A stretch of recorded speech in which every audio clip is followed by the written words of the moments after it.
Je sais qu'a priori la religion chrétienne considère la famille comme une institution divine à laquelle il ne faut pas toucher. J'admets que ce principe avait du bon du temps des patriarques, où l'autorité du père était incontestée, où le père et la mère tenaient chacun un rôle distinct. Cependant, je me demande si de nos jours, dans notre société évoluée, où la femme est de plus en plus émancipée, où le père et la mère sont appelés à participer à la production, où les parents assument de moins en moins leurs tâches d'éducateurs, la famille ne perd pas sa raison d'être. En somme, parce que les parents sont démissionnaires, les enfants ne les respectent plus. Si c'est cela que vous voulez dire, je suis d'accord. Seulement, la solution ne consiste pas à sacrifier la famille à votre sacro-sainte productivité, mais c'est l'inverse qui est nécessaire.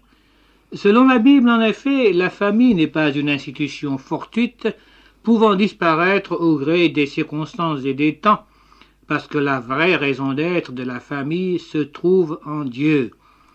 Le Dieu créateur, Père de l'univers, ne se désintéresse pas de ses créatures, mais au contraire les aime, cherche à les attirer à lui en dépit de leurs égarements et de leurs révoltes.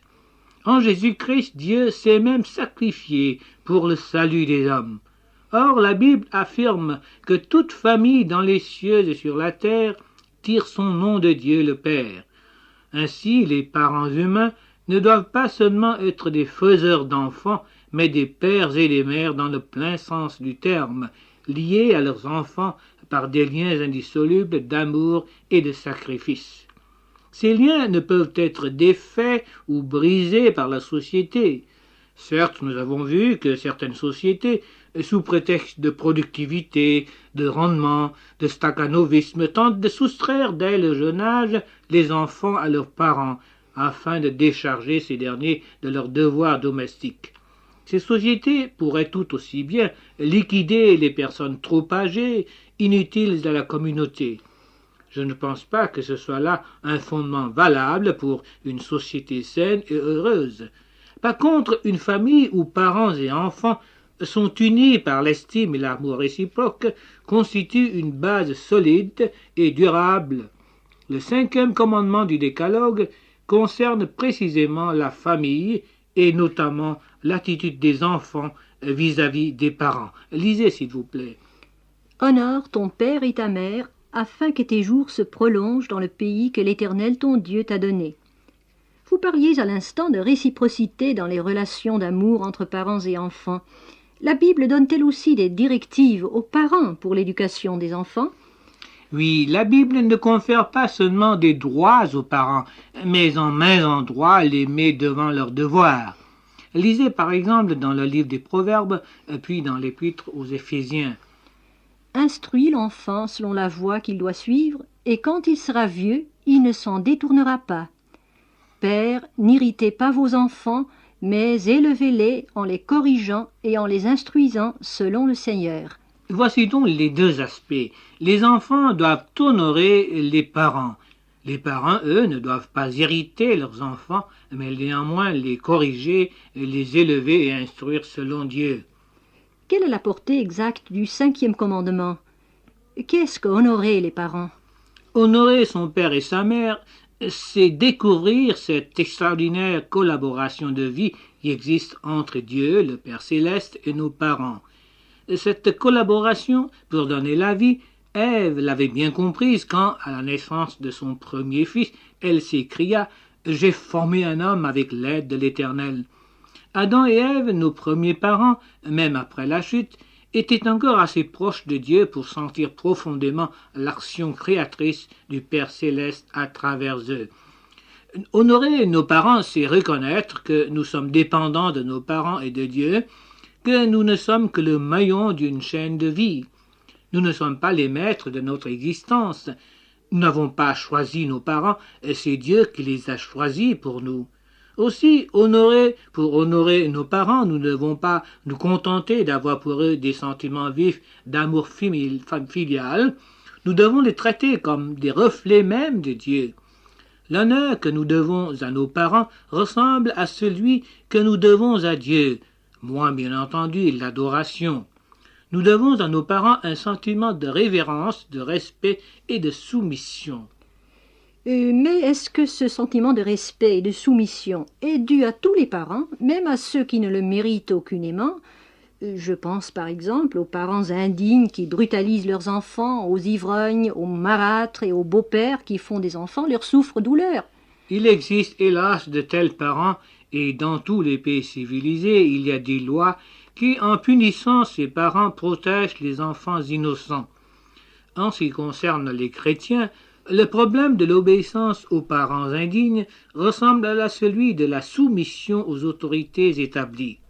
Si la Bible dit que toute personne soit soumise aux autorités supérieures, car il n'y a point d'autorité qui ne vienne de Dieu, et les autorités qui existent ont été instituées de Dieu, eh bien la Bible déclare aussi il faut obéir à Dieu plutôt qu'aux hommes. Autrement dit, un citoyen doit obéir aux autorités dans la mesure où ces autorités ne lui donnent pas un ordre contraire au commandement de Dieu.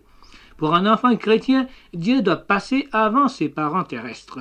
L'enfant doit donc le respect et la soumission à ses parents, mais il doit obéir à Dieu avant tout. Et s'il arrivait que des parents donnent un ordre injuste, incompatible avec la volonté de Dieu, l'enfant exprimera son regret de ne pouvoir faire ce qu'ils ont tort de prescrire. Mais notez bien, il faut distinguer soigneusement entre le cas où l'ordre des parents est en opposition avec la loi divine et celui où l'ordre donné impose seulement un devoir difficile, un sacrifice. L'enfant n'a pas le droit de se dérober dans ce dernier cas. La Bible dit « Enfants, obéissez à vos parents selon le Seigneur ». L'obéissance trouve donc son fondement dans la communion avec Dieu. Et les devoirs des parents maintenant? Ils doivent, disiez-vous tout à l'heure, instruire l'enfant selon la voie qu'il doit suivre. L'élever, le corriger, mais, cela m'a frappé, ne pas l'irriter. Qu'est-ce que vous pouvez m'expliquer là-dessus? Les enfants ne doivent pas être considérés comme des possessions dont on fait ce que l'on veut. Les parents doivent les élever, les redresser, les punir au besoin, toutefois non pas comme des numéros, mais comme des individus en tenant compte de leur personnalité. À travers l'attitude ferme des parents, les enfants doivent reconnaître et sentir leur amour, leur affection, qui ne reculent pas devant le sacrifice. Dieu le Père a prouvé son amour envers les hommes pécheurs par le sacrifice suprême de Jésus. De même, les parents humains doivent prouver leur amour pour leurs enfants, consentir des sacrifices, payer d'exemple. L'une des causes de l'aliénation entre parents et enfants est précisément le fait que ces derniers ne voient pas la preuve de l'affection de leurs parents. Je ne dis pas qu'ils ne sont pas aimés, seulement les parents ne savent plus montrer leur amour. Pourtant, combien de parents consentent de lourds sacrifices pour leur progéniture, en travaillant dur tous les deux, par exemple, et les bébés, eux, n'ont jamais disposé de crèches aussi perfectionnées que de nos jours, où tout est étudié pour le bonheur des petits. Pour le confort matériel, oui. Pour leur bonheur, non. Parce que l'essentiel manque, et c'est essentiel, est l'amour et la tendre sollicitude visible, tangible et palpable de ses parents. La Bible dit, et cela est valable pour les adultes, et à plus forte raison pour les enfants, l'homme ne vit pas de pain seulement. Le bonheur n'est pas fait de choses matérielles. Prenez par exemple cette merveille de la technique moderne qu'est le robot tabiberon. L'enfant pleure-t-il la nuit? Nul besoin de sacrifier votre repos. Le robot, dûment réglé la veille, réchauffera le biberon, le présentera au bébé, changera ses couches et le bordera.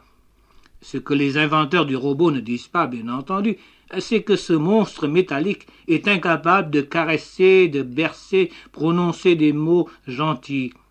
Et puis l'enfant grandit, va à l'école.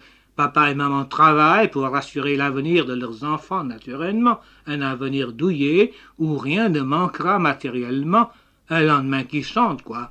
Mais lorsque l'enfant rentre de l'école, ce n'est pas sa maman qui ne peut embrasser. Tout ce qui ne sert dans sa main est un trousseau de clés servant à ouvrir la porte d'un appartement vide. Voilà les parents qui, animés des meilleures intentions, risquent de faire de leurs enfants des indifférents au mieux, des révoltés, des délinquants, voire des criminels au pire. Vous voulez donc dire que les parents ne peuvent transgresser impunément l'ordre de Dieu d'instruire et d'élever eux-mêmes leurs enfants, avec le plus grand sérieux? Oui, la Bible en effet fait comprendre que les fautes ou la démission des parents peut avoir des répercussions fâcheuses sur le comportement des enfants. Elle exprime ainsi: les pères ont mangé des raisins verts et les dents des enfants ont grincé. Des dents qui grincent, c'est autre chose que des lendemains qui chantent. Mais il y a plus, les parents doivent instruire leurs enfants selon le Seigneur. Est-ce à dire que les parents doivent enseigner à leurs enfants les choses de Dieu? Oui, mais ils doivent non seulement leur inculquer des doctrines, des lois et des dogmes, mais, je le répète, leur montrer par toute leur attitude Dieu le Père et son autorité suprême. Ils doivent être des modèles que l'enfant respecte, honore et auxquels il obéit. C'est ainsi que l'enfant apprendra à se soumettre à l'autorité suprême de Dieu le Père. Auditeurs, auditrices, êtes-vous soumis à l'autorité de Dieu dans votre vie? Sinon, ne serait-ce pas là la cause d'une faillite dans votre vie de famille, dans vos rapports avec vos parents? Auditeurs, auditrices, qui avez failli, qui avez transgressé la sainte loi de Dieu, prenez aujourd'hui même un nouveau départ. Dans la repentance, allez au Père miséricordieux, duquel tire son nom toute famille dans les cieux et sur la terre. Allez à lui par le Fils parfait, Jésus, qui pour vous s'est rendu obéissant au Père jusqu'à la mort de la croix. Nul ne vient au Père que par moi, dit-il. Croyez en lui maintenant, et vous trouverez Dieu comme votre Père.